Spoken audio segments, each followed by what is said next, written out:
All right, so 20 climbers left. You're devastated. You think that Yeah. this is the That end and you're waiting for results. And so, what advice do you give to every climber that thinks that they know what's going to happen? I mean the biggest I mean the most important thing is it's not over till the valet sings, Yeah. which in my case sucks because like um I mean yeah for me like what the like emotional roller coaster was like so violently draining. I like felt myself almost go into anaphylaxis because I was like so violently stressed from like uh yeah, devastated to everyone's like you're in, it's done, it's over, you made it, good job, let's celebrate. No one can beat you. And I was like, yo, there's 20 more dudes coming out. Like there's not a lot of room for margin. Like like that is a crazy call. And like I personally from experience, Even when it's all done, even when all 20 dudes have done, there is still you're in, but you're like, until they turn these lights off and no one like appeals something or no one does yeah, something weird or no like mystery score comes. It always feels like yeah, something's gonna happen when you're on the yeah, boat. the appeals are crazy. And like I was like, yeah, I was in 21st. Like I came out of ISO in 21st place, which means like there was two dudes that could only if two people climbed better than me, I was done. Out of like the 20 dudes. And like I've said it in ISO, like I love being that guy that comes out last and knocking someone out of ISO. I'm an asshole like that. I'm like, yeah, I'm gonna be that guy, dude. Like nothing is more satisfying than like coming out. Some dude's been on the bubble for like 3 hours. They're like, dude, I'm going to semifinals. And then Ben Hanna comes out and kicks him out. um, then I was like, yeah, there's like, I mean, like, and they like they were right. They did the math and they were like, yeah, it's like it's not looking good. Like you're in. It's like pretty good, but like you don't know that, and so like then proceeded to sit there for like 3 hours with like the most violent anxiety attack of my life, which was cool because it made me realize how badly I wanted this. Like, Yeah. you really then are able to face the emotions of like, wow, I like really cared about this.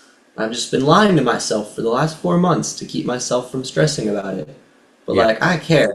I care a lot. I've been thinking about this for like 6 months now. This has been like the only goal for like the last 6 months was like Korea, I'm going, I'm making the semi. Like I set that goal at the beginning of the season, and that's been like the thing that I've been going for. Um, and I just lied to myself, but like I cared a lot, and I like also for like yeah for many reasons I really wanted this. I cared a lot, and so then sitting with those emotions sucked. And so then it was all said and done, and I was so emotionally drained. Like all of my chemicals in my brain had been like fully used up. All of the adrenaline. Oh, I don't want to say serotonin and dopamine, but like for sure the adrenaline rush that I got from the anxiety for like 4 hours just completely depleted all of my stores, and I was just like a zombie. People were like, "Congrats, are you excited?" And I was like, "I don't feel anything. I can't feel a thing. I felt so much, I'd have no feelings left." Hmm. Um, and it was funny too. Like my dad and my mom, like they updated the rules this year. So it used to be 20, and then they made it the same as lead because for a while it was like lead was 24 and then 8, and now it's and boulders was 20 and 6, and they were like, it's probably fair if we just make it a collective thing where it's the same for both Yeah. sports. So this year I've gotten two semis off of this new rule where it's like 24. I'm like, cool, I'll take it. Whatever Um, it takes. Yeah, this is the whole idea of just keep moving forward, keep moving. Sometimes, like all of your preparation meets a little bit of luck. But if you yeah, don't do all of the things you're supposed to for years and years and years, then there's no amount of little bits of luck. A little bit of luck take you as far if you're not prepared. Totally. And I think that's like an important thing too. It was like a really cool quote I heard um, that goes something like um, along the lines. I wish I was like that other podcaster that could have the quote on his phone and read it off, and it just sounds awesome. But I'm just going to paraphrase it now. But essentially, that um, you have to um, you have to consider your wins and your losses the same. So, like, um, if you say that it was just luck and it was just bad luck when you don't achieve your goals or when you fail, you then also have to chalk up your wins to luck Yeah. as well, and vice versa. Like if you're gonna win and be like, oh, it's all the preparation and skill I put into it, then every time you don't achieve that goal and you lose and you end up on the wrong side of the spectrum, you also have to say like, it was just bad preparation and Yeah. bad skill. And so now I'm sitting with those feelings of thinking about like, well, was it preparation or was it luck? And I think a lot of, I mean, it can be both. I think it probably is both. And I also love the idea that like luck is very important in sports, but also the guys that get the luckiest are the ones that prepare the best. Yeah. There's some trite old like saying that says luck is only when preparation meets opportunity or whatever it is, but like it's never just that thing. It's always a combination of different things. So it's really a combination of like some little bit of luck that happened for you, but a lot of it was not just this preparation for this event, but preparation, all the World Cups you've climbed in, like gave you little bits of things to understand. Like when you describe how the round was going, what you needed to do, what you didn't need to do. Like a lot of people will just be in the round and be like, well, I'm going to go try to top the boulders or whatever. Like people that haven't experienced years of World Cup climbing and all that, they might just be like, I'm going to go top the boulders. Or they might not even know how to measure the crowd versus whether things are getting topped or whether people are falling off, where they are falling off, what boulder each person is on. Like some people can kind of hear everything and kind of know all the things that are going on. Yeah. Which comes So, with lots of, yeah, lots of preparation and participation and practice. Um, and so for sure, definitely part of it was luck, and part of it was the preparation and like the skill of knowing when to execute and when to like pull back a little bit.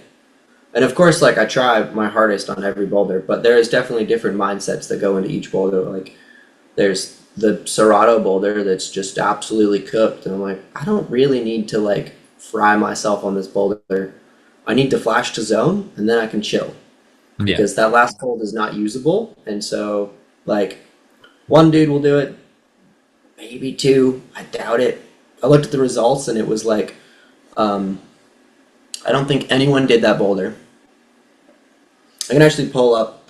I can pull him up right now very easily. I can be that guy on the podcast that has all the information on his phone, so he doesn't Yeah. spew a bunch of Hold up. shenanigans. People are just going to ask the questions in the comments Yeah. or they'll go Boulder. look it up. But this Boulder is an interesting qualifier. thing to know too, because if you understand this, then you don't get overwhelmed with the next boulder means this much, and every next boulder means I got to top, I got to top, I got to top. Especially for young climbers, um, they will definitely get that feeling. Like they Absolutely. can never be okay with giving the best that they could to that boulder, and just realizing the fact that there's a very simple fact. I'm at a World Cup. I'm super strong. I know what I'm doing.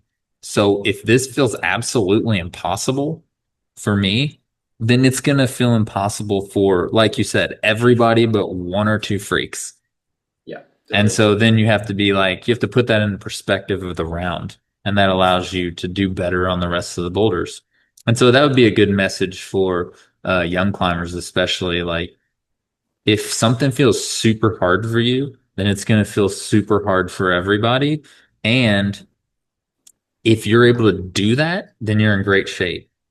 But if you're not able to, it doesn't mean you're cooked.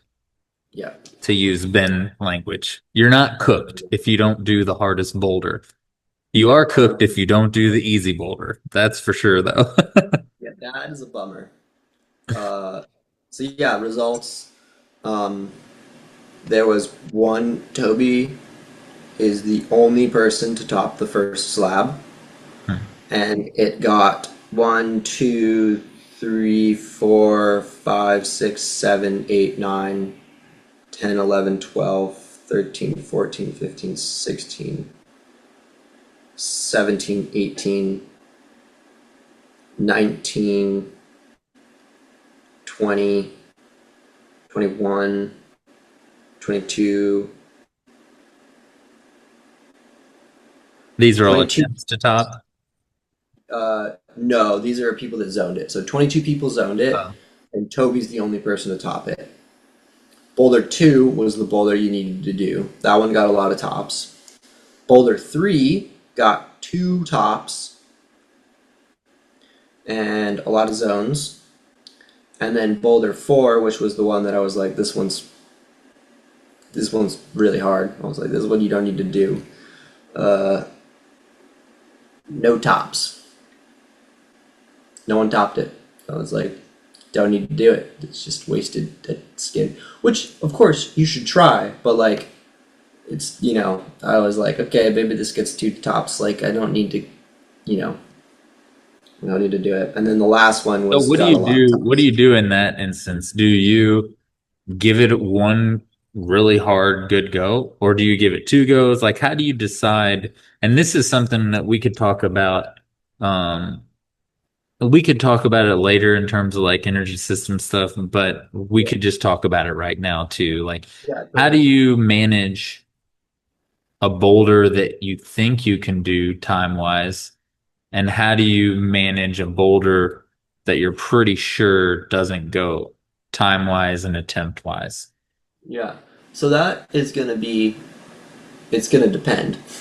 Well, how Uh, many minutes do you have, first what of all? kind of boulder? 5 minutes. You got 5 minutes. Yep. Usually it's like four-ish, 4.5, because you spend the first 10 seconds running out of the mats, and then you find your boulder, and then you brush your boulder, and then you look at the beta of your boulder, and then you've lost a minute. Um, but it depends. So like this boulder specifically, like I had abundance of skin. This boulder was like a fiberglass. It's the classic Serato boulder. It's just straight fiberglass. It was like a quarter move and then just fiberglass holds to the top, and it was only one, two, three, like four moves long. So that boulder, like I spent my whole 5 minutes on the mats trying this boulder, because I wasn't worried about like getting flash pumped or just like Yeah. exhausted trying it. And like I have really good skin right now, and so I was like, this boulder is really hard and really Have you cooked, but I been was also like, swimming yeah. So here's lately my and you other. still have good skin? Well, here's my That's thing. the reason you made semis. You know that, right? Because you've been swimming. Exactly. I I after Innsbruck developed this thesis, this theory. Oh, you talked about Yeah. swimming theory that if you just keep your hands wet, everything feels dry. Yes, exactly. It's been working. My skin is so good right now, and like I've been so sticky on the fiberglass, and like everyone thinks I'm fucking crazy, but it's working. Yeah. And everyone just keeps telling me I'm crazy, but I genuinely believe that if you just climb in hotter, wetter conditions than the World Cups, it's gonna make your skin better for these humid, hot conditions.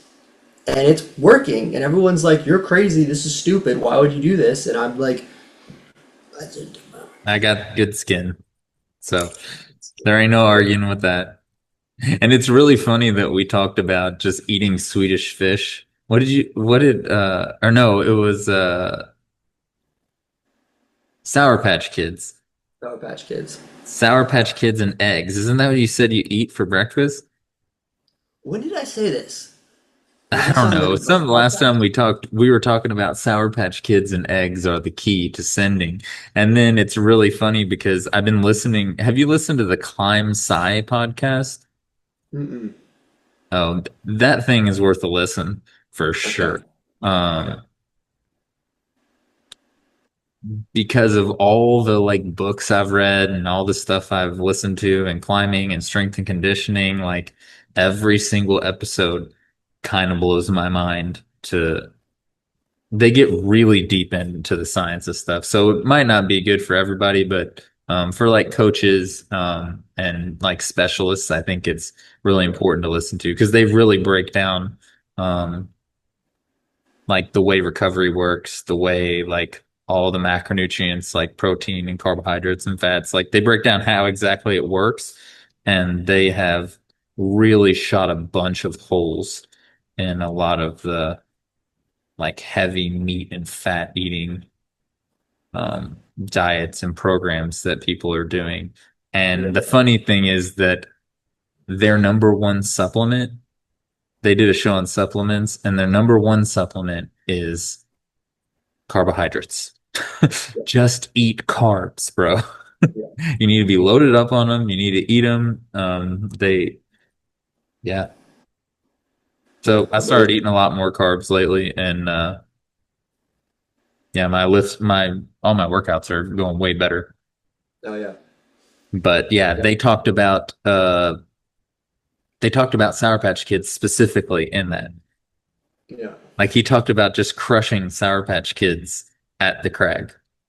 Yeah. I was like, Dude, all right. fast sugar. It's important. I Yeah. like roll with a thing of I do Rice Krispie treats with the marshmallows in them, and like some kind of sugary like do fruit roll ups or something.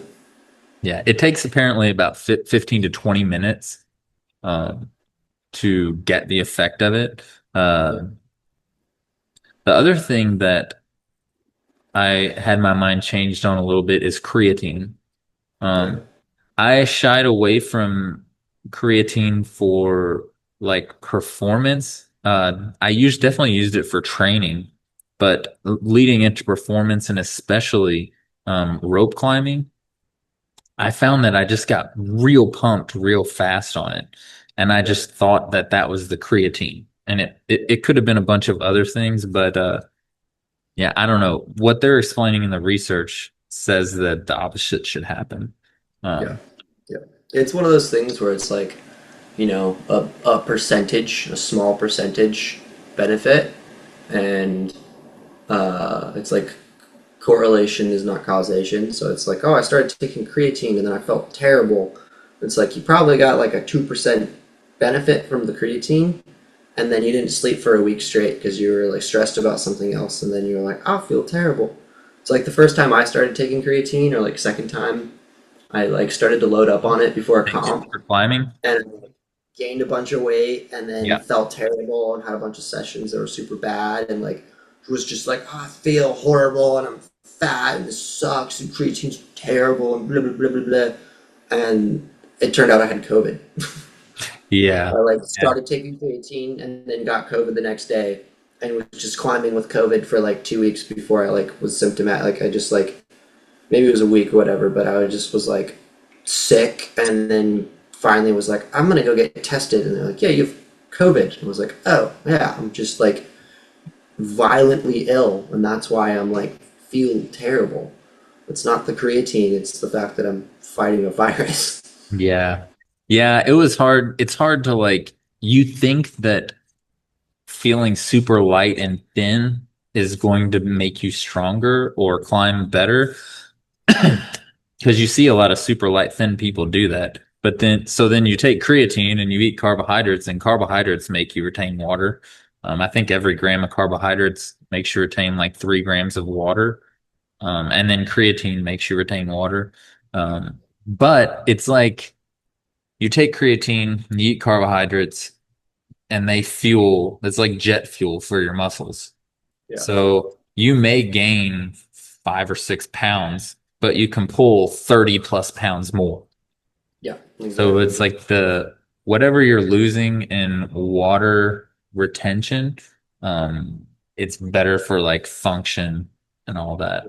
Anyway, that's a long another conversation. Totally. Yeah.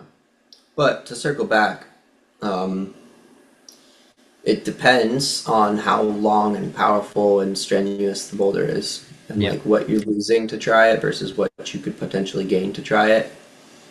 Um, and how well you can assess how hard a boulder is, because I think there is a lot. I think a lot of people don't can't accurately assess how hard a boulder is, and when it is really time to like call it quits. And so, like, I mean, what you don't want to do is call it quits on a boulder, or then feel defeated on a boulder, and like the worst thing is like to feel defeated on a boulder and be like, this boulder doesn't go, and then you're like trying this boulder or not trying this boulder because you feel defeated, um, and then that potentially isn't the really cooked boulder, or like maybe I think there's a lot of variables in it, and like very rare occasion, if any, do I like feel like I don't need to do this boulder. Like it's not that important. Now I feel like now I've been doing it for so long, I can ease like I'm much better at assessing those things, and I feel like I have I have like 16 years of experience to back up all of these like gut feelings.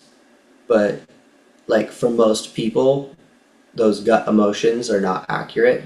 Like um, I was listening to this other podcast, which was funny enough about like day trading, and he was talking about your Trading? gut emotions. Yeah, day trading.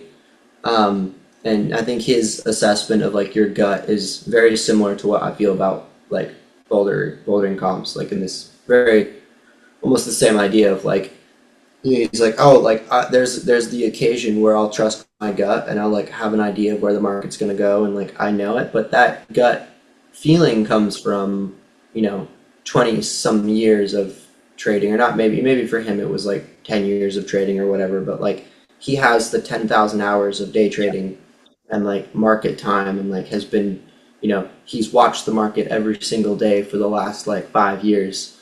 Like that gut feeling comes from excessive amount of data and like hundreds and hundreds and hundreds, thousands of hours of this stuff. And so, like for me, His gut is I way feel different than your gut when it comes to training. If he gets a gut feeling, he might be right. If you get a gut feeling, you might just have to fart. yeah, yeah, exactly. Like my gut emotions when I look at the market are completely dependent on just emotions. They're like, I want it to go this way, or I'm Yeah. scared, or I'm greedy, or like all of these things. And so like my gut emotions don't mean anything. My gut emotions are based on my emotions of like if I'm scared a trade's going to go in the wrong way, or I'm greedy and I want it to go where I want it to go because I want to make $1 million. It doesn't have anything to do with actually my like data collected from the market. Vice versa with climbing, like my gut emotions when I see a boulder is like I have, hundreds of World Cup boulders under my belt to be able to reference and be like, I know how this feels, and I've seen, I know how these holds feel, and like my gut emotion on like whether this boulder goes or not, or like how many people are going to do this boulder comes from like tens of thousands of hours of experiencing how these athletes climb and how these boulders and how this boulder feels relative to how many people have done boulders like that before. And so for like, advice for kids, it'd be like, don't trust your gut. It probably doesn't mean anything. You Well, probably don't have the experience that's to back up that gut feeling. there is actually advice for everyone. Like there's basic like energy system advice, and then maybe you can expand on that. So Yes. the basic Sure. advice is if you have 5 minutes, um, I would say a slab doesn't matter that much. Like you're not gonna have to worry about getting pumped on a slab. So in certain instances, you might just jump on a slab and start feeling something out Yeah. for the first attempt. Like it's especially like you read a slab, it's not that hard to read, but it's really hard to feel. Like I usually would you almost say it's the other way around. Slabs are the ones where I'm like, I gotta figure out like that. Those are the ones that are like the most difficult to you figure don't out. you don't like get up on a slab and then start understanding how it goes more than when you're looking at it. True, for sure. But also, I'm gonna argue this. Like, yes, I like to get on the boulder and start to like feel these things. But also, um, slabs take the longest. You're gonna spend the most amount of time on a slab because you're just Yeah. on there, just like, oh, I'm scared. Oh, I'm scared. And you just like the next thing you know, you got a minute left. Um, I would say with like slab would be A, be patient, but also B, decisive. Yeah. Um, see myself and so many other people just blow the slab because they're not being decisive in what they need to do, because they're like you find positions that you can just hang out in, and then the hard part is moving from position to position and not being decisive enough to just do the thing and be like either I'm going to succeed or I'm going to fail is I think the hard part. But you don't feel on a slab. My argument would be that you once you get up on the slab, you start to feel like more comfortable in that position. Then if Yeah, you're yeah, just and you looking also at have an it, you idea of can't if you're just looking at it, you can't really read it because it is a feeling.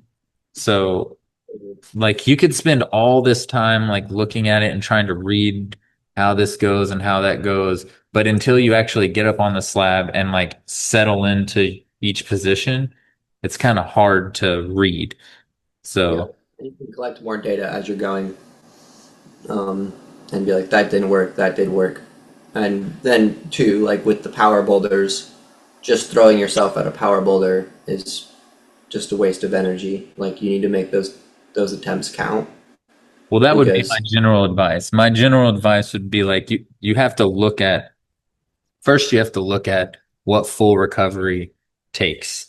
So if you have 5 minutes and you give a hard attempt on something that's not a slab, like anything that requires like a lot of strength and power, do you know how many minutes it takes to like recover 50%, isn't it like 85%, 95%? seconds? Isn't it like 90 seconds for like recovery for your like max effort? Um, Well, okay, so it's like two yeah, minutes. 2 minutes. It's Okay. actually 4 minutes to 100%, but it's about a little over 2 minutes to 95%. But so 2 minutes is kind of roughly what I tell people. The biggest problem is at 30 seconds, you're about 50% recovered. Yeah. And when you feel 50% recovered, you feel like you're ready to go again. Yeah. And so this is the problem. Is that people wait 30 seconds, they start to feel better, they think they can go again, but at about a minute to 90, somewhere between a minute and 90 seconds, it's like around 85%. But at 2 minutes, you're at 95%, which you're not going to wait 4 minutes to be 100%. So if you're at 90% at 2 minutes, that means you're ready to go again and you've thought it through. So, like, that means if you have 5 minutes and you have 30 seconds to really read something, and then you give one great attempt that takes 20 to 30 seconds, however long it takes, then that means you only have 3 more minutes to play with, right? Yeah. So, or 4 more minutes, 30, 30, you have 4 more minutes. If you just did 30 seconds, 30 seconds, the point is the time is really short for great attempts. But this is the point I'm trying to make is that if you have to wait 2 minutes between 95% attempts, then on strength and power boulders, then this is something to have to understand is that you're only going to get 2 to 3 great attempts if you time it right. So if you're on attempt like 4 or 5, you're operating at like 60, 70% of your ability. So then this is a calculation you have to make across a round Yeah. because if you wreck yourself on a boulder, like you will probably get back between each boulder, um, but you won't get back between each attempt. Yeah. So then Yeah. And then how do you manage like attempts on power boulders? I threw the slab boulder out because I just don't see all of the strength and power being used on them. Totally. And then the other dilemma too is like figuring out.